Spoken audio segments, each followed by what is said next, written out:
In a small, humble village over 2,000 years ago, the world witnessed the birth of a man who would change the course of history. His name was Jesus Christ. Today we embark on a journey through his life, a story filled with miracles, teachings, love, and sacrifice. Join us as we delve deep into the life of Jesus, from his miraculous birth to his crucifixion.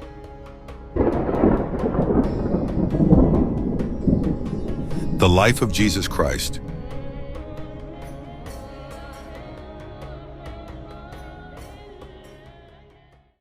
After the Last Supper, Jesus and his disciples left the upper room and crossed the Kidron Valley, making their way to a place they often visited, the Garden of Gethsemane, located on the Mount of Olives. The night was heavy with tension, the air filled with the scent of olive trees, and a deep sense of foreboding settled over them. Jesus knew that his hour had come. This garden, a place of solace and retreat, was now to become the stage for one of his most profound moments of suffering. Upon arriving at the garden, Jesus said to his disciples, "Sit here while I go over there and pray." He took with him Peter, James, and John, his closest companions, and went further into the garden. As they walked, his demeanor changed. He became sorrowful and deeply distressed. Turning to them, he confided, "My soul is overwhelmed with sorrow to the point of death. Stay here and keep watch with me." The disciples, sensing the gravity of the moment, nodded, yet they could not fully grasp the depth of his anguish. Jesus moved a little further, away from the disciples, and fell to his knees. The weight of the world's sins pressed heavily upon him. He began to pray earnestly, "Father, if it is possible, let this cup pass from me. Yet not as I will, but as you will." His prayer was not one of rebellion, but of deep, agonizing submission. He was fully human, fully divine, facing the reality of suffering and separation from his Father for the sake of humanity. His prayer intensified. The Gospel of Luke tells us that Jesus' sweat became like drops of blood falling to the ground, a rare and intense condition known as hematidrosis, brought on by extreme stress and agony. He was facing a spiritual battle unlike any other, as the forces of darkness gathered, knowing their time was short. Yet even in this darkest hour, Jesus remained steadfast, fully aware that his suffering was necessary for the redemption of mankind. After some time, Jesus returned to his disciples and found them sleeping. Disappointment and sorrow crossed his face. "Could you not keep watch with me for 1 hour?" he asked Peter, the one who had vowed to never forsake him. "Watch and pray so that you will not fall into temptation. The spirit is willing, but the flesh is weak." Despite their best intentions, the disciples could not stay awake. Their eyes were heavy with sleep, unaware of the spiritual battle unfolding around them. Jesus went back to pray a second time, the burden seemingly even heavier than before. "My Father, if this cup cannot pass away unless I drink it, your will be done," he prayed. His words, though filled with suffering, also radiated a profound obedience and trust in his Father's plan. In this moment, he fully embraced his mission, acknowledging that the path before him was one of suffering, betrayal, and death, but also the path that would bring salvation to the world. Returning to the disciples, he found them asleep again. Their weakness and inability to stay awake reflected the frailty of human nature.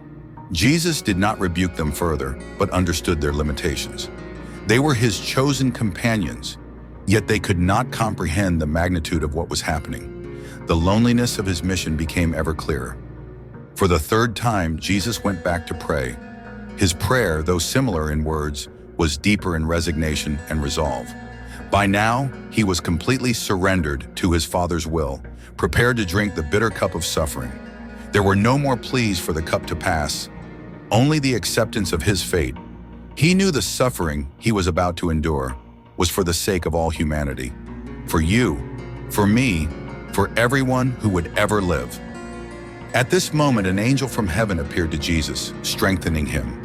This divine messenger did not remove the cup of suffering, but offered comfort and reassurance.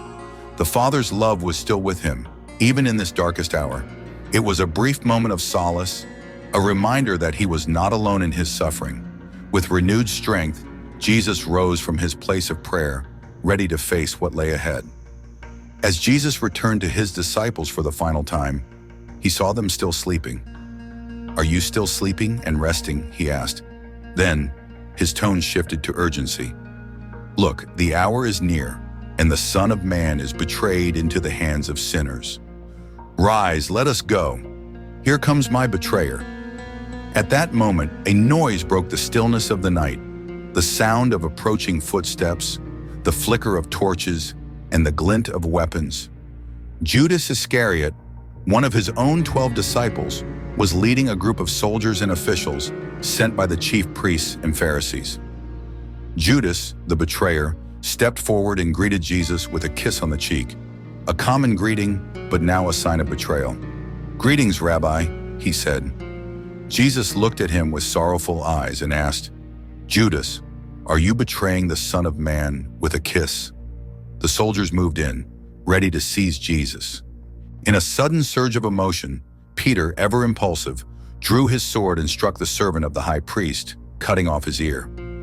The servant's name was Malchus, but Jesus, in his boundless compassion, immediately intervened. "Put your sword back in its place," he commanded Peter, "for all who draw the sword will die by the sword. Do you think I cannot call on my Father, and he will at once put at my disposal more than 12 legions of angels? But how then would the scriptures be fulfilled that say it must happen in this way?" Then in an act of grace, Jesus reached out and touched Malchus's ear, healing him instantly. Even in the face of betrayal and impending suffering, Jesus showed mercy, compassion, and restraint. He did not resist arrest. Instead, he willingly surrendered, demonstrating that his kingdom was not of this world and that his mission was one of peace and redemption. The soldiers then moved to arrest Jesus, binding his hands as if he were a common criminal. The disciples, seeing what was happening, were filled with fear and confusion. Despite all they had witnessed, their faith wavered, and they fled into the night, leaving Jesus alone with his captors. It was a heartbreaking moment, a stark contrast to the fellowship and unity they had shared just hours earlier. And so Jesus was led away under the cover of darkness. The events set in motion that night would lead to the trial, suffering, and ultimately, the crucifixion of the Son of God. But even as he was taken, his words remained, "This is your hour, when darkness reigns." Yet in this moment of darkness, the light of the world was shining brighter than ever before, a light that would soon overcome the darkness of sin and death.